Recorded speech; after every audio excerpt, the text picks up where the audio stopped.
Si Inday at ang kanyang amo. Sabi ng kanyang amo, "Inday, napunasan mo na ba yung keyboard ng computer ko?" Sabi ni Inday, "Yes, madam. Hindi ko lang po pinunasan. Inayos ko na rin po kasi sira ata yung nabili niyong keyboard." Sabi ng kanyang amo, "Bakit? Anong sira ng keyboard?" Sabi ni Inday, "Hindi po kasi sunod-sunod yung letters, kaya inayos ko na alphabetical."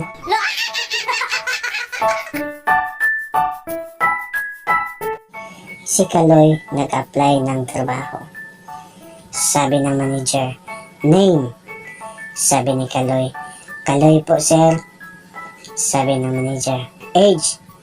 Sabi ni Kaloy, 29 po, sir." Sabi ng manager, "Saan ka nakatira?" Sabi ni Kaloy, "Sa Bulacan po, sir." Sabi ng manager, "Ano ang dati mong work?" Sabi ni Kaloy, "Tricycle driver." Sabi ng manager, "Single o married?" Sabi ni Kaloy, "Sidecar po."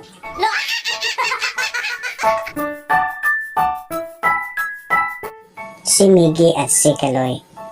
Sabi ni Miggy, "Pre, naaalala mo si Kulas?" Sabi ni Kaloy, "Oo, pre. Yung kababata natin na bulag? Bakit ba?" Sabi ni Miggy, "Nagkita kasi kami kahapon. Umutang siya sa akin ng 20K. Sabi ni Kaloy, "Pinautang mo naman, pre." Sabi ni Miggy, "Oo, pre. Bayaran niya daw agad pag magkita kami."